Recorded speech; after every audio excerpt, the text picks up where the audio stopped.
श्री भगवत मान जी, सीपीआई के general secretary आदरणीय डी राजा जी और मंच पर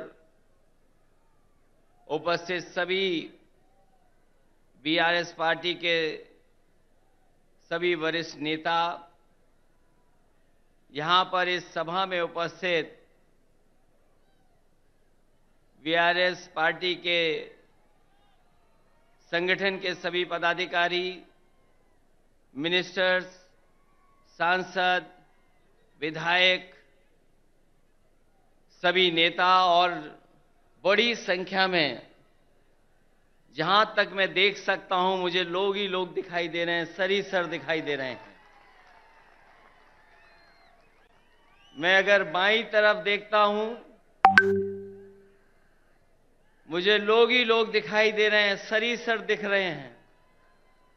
दाईं तरफ देखता हूं तो सर दिखाई दे रहे हैं।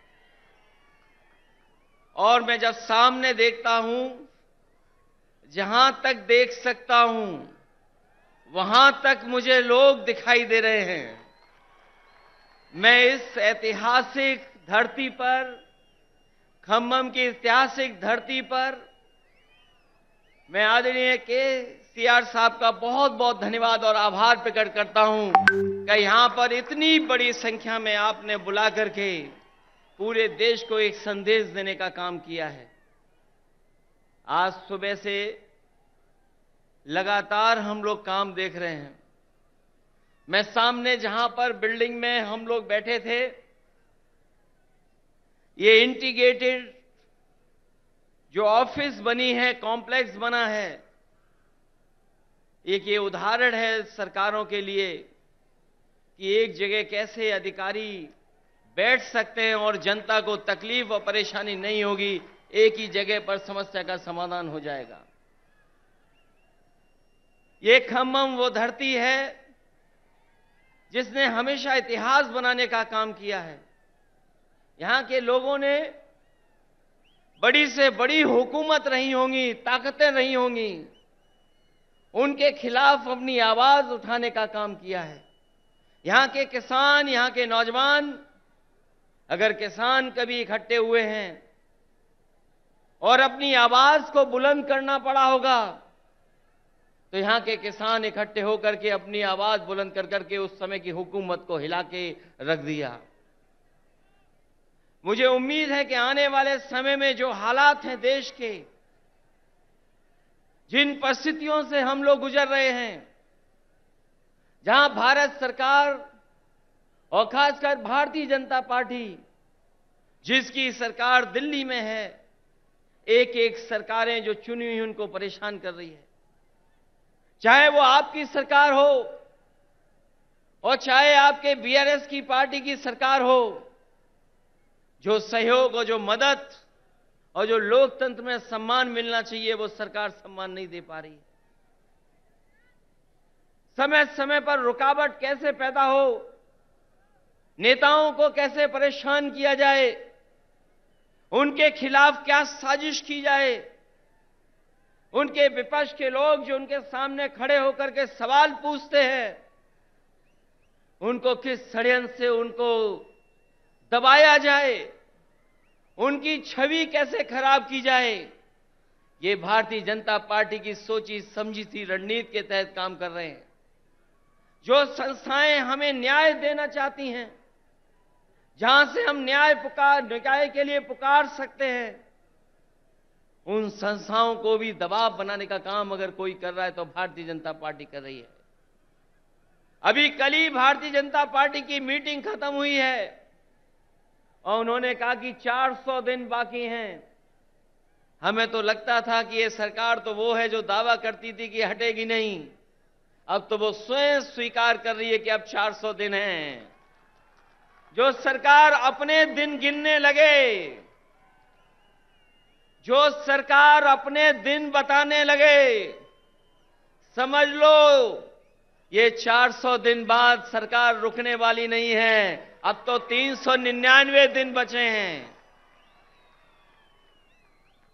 और जैसा कि भारतीय जनता पार्टी का समय समय पर जो बुनियादी मुद्दे हैं कि महंगाई कैसे कम हो, बेरोजगारी कैसे कम हो, हमारे लोग जो भारत छोड़ करके चले जा रहे हैं, कुछ लोग तो अपनी खुशहाली के लिए जा रहे हैं, लेकिन बड़ी संख्या में लाखों लोग ऐसे हैं जो धन दौलत उनके पास है, वो इस देश में रहना नहीं चाहते, क्योंकि ये सरकार उनको रहना नहीं देना चाहती।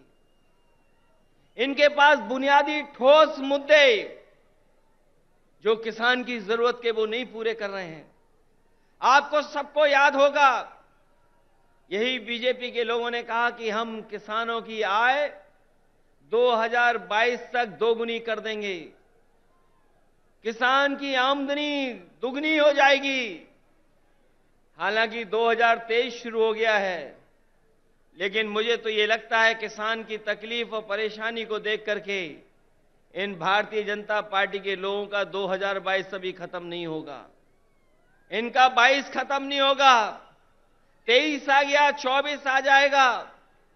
लेकिन भारतीय जनता पार्टी ने जो वादा किया था कि 22 तक हम किसानों की आय दोगुनी कर देंगे, वो अभी दोगुनी नहीं हुई है। हमारा किसान तकलीफ और परेशानी में है, उसको वादा तो कर रहे हैं, लेकिन जो बुनियादी उसे मदद मिलनी चाहिए वो मदद नहीं मिल पा रही है। ये हमारा जो नौजवान दिखाई दे रहा है, ये नौकरी और रोजगार की तलाश में अपना भविष्य चौपट कर रहा है। ये सरकार कोई ठोस कदम नहीं उठा पा रही। आपका प्रदेश में तो सरकार है जहां मुख्यमंत्री काम कर रहे हैं, लेकिन हम तो अपने प्रदेश में देखते हैं जहां पर बड़े पैमाने पर बेरोजगारी है। जैसे ही चुनाव आ गया है, इन्होंने तय कर लिया है कि जगह जगह इन्वेस्टमेंट मीट करेंगे और इन्वेस्टमेंट मीट के बहाने लोगों को धोखा देंगे। ये प्रचार के माध्यम से धोखा देना चाहते हैं। वैसे तो समय समय पर देश के लोग और देश के जो नेता होते हैं वो G20 की अध्यक्षता कर रहे हैं, लेकिन इस बार इन्हें मौका मिला है अध्यक्षता करने का। मुझे लगता है कि केवल चुनाव के लिए ही प्रचार करेंगे, उसमें कोई ठोस कदम नहीं उठाएंगे। इसलिए आज जब हम इतनी बड़ी संख्या में लोगों के सामने इकट्ठे हुए हैं, जहां मुझे लोग ही लोग दिखाई दे रहे हैं, उनके सामने मैं कह सकता हूं कि अगर तेलंगाना में सफाया हो रहा है बीजेपी का, तो उत्तर प्रदेश भी पीछे नहीं रहेगा। आप अपने प्रदेश से हटाइए, यूपी से हम लोग मिलकर के उनको हटाने का काम करेंगे। हम यूपी वाले यही जानते हैं कि जिन्हें प्रधानमंत्री बनना है वो उत्तर प्रदेश जरूर आते हैं। इसीलिए आपने देखा होगा गुजरात से उत्तर प्रदेश आए। अगर गुजरात से प्रधानमंत्री बन सकते होते तो शायद गुजरात वो नहीं छोड़ते, लेकिन उत्तर प्रदेश के साथ जो धोखा हुआ है उसकी आप कल्पना नहीं कर सकते हैं। मां गंगा हमारी पूजा का, हमारी आस्था का, हमारी संस्कृति की स्थान है। एक पानी का जहाज चला करके, विलासिता का जहाज चला करके न जाने क्या सपने दिखा रही है सरकार। और जिस मां गंगा को साफ हो जाना चाहिए था, मां गंगा वैसी की वैसी है, नदी साफ नहीं है, नदी को साफ नहीं कर पाए। मुझे खुशी है इस बात की कि जब मैं मुख्यमंत्री था उस समय आपके मुख्यमंत्री जी ने एक फैसला लिया था कि यहां पर किसानों के खेत तक और घरों में पानी पीने का कैसे इंतजाम किया जाए। वो जो इंटीग्रेटेड इरिगेशन सिस्टम का आपने शुरुआत की, मैं आपको बधाई देता हूं और जनता को भी बधाई देता हूं, उनका धन्यवाद देता हूं कि आपके प्रदेश से शुरू हुई योजना, जहां पर खेत को पानी, घर में पानी का इंतजाम किया, वही तो भारत सरकार नकल कर रही है। जो आज भारत सरकार नकल कर रही है वो कहीं ना कहीं आपकी देन है। जिस सरकार ने एक उदाहरण पेश किया हो, और न केवल इरिगेशन में और भी क्षेत्रों में, मैं ऐसे सरकार के लोगों को बधाई देता हूं और खासकर मुख्यमंत्री जी को बधाई देता हूं। जहां इतना विकास हो रहा हो, वहीं भारतीय जनता पार्टी के लोग देश को पीछे ले जाना चाहते हैं। उनके मुद्दे, उनके फैसले हमें और आपको पीछे ले जा रहे हैं। इसलिए आज जरूरत है प्रोग्रेसिव नेताओं की, प्रोग्रेसिव सरकारों की। और मुझे उम्मीद है कि जिस तरीके से भारतीय जनता पार्टी ने देश को पीछे कर दिया है हर चीज में, हम सब मिलकर के जो मंच पर बैठे हैं और प्रदेशों में भी हैं, जो साथ मिलकर के काम करेंगे तो देश को एक नई सरकार भी और नए तरह का एक प्रोग्रेसिव एजेंडा देकर के देश को आगे ले जाने का काम करेंगे। मैं एक बार फिर बधाई देता हूं कि आपने जितना प्रचार करना चाहिए था, आपने भगवान विष्णु, उनके अवतार भगवान नरसिम्हा जी का जो मंदिर का निर्माण कराया, मैं आपको बधाई देता हूं। आपने काम ज्यादा किया, प्रचार कम किया। लेकिन कुछ लोग तो ऐसे हैं जो काम कम प्रचार ज्यादा करते हैं।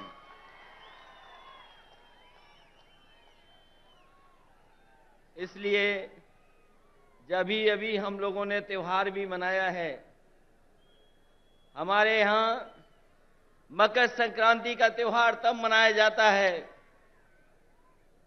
जब सूर्य उत्तरायण हो जाता है। अगर हम मकर संक्रांति मनाते हैं तो देश में अलग अलग जगह अलग अलग त्योहार मनाते हैं।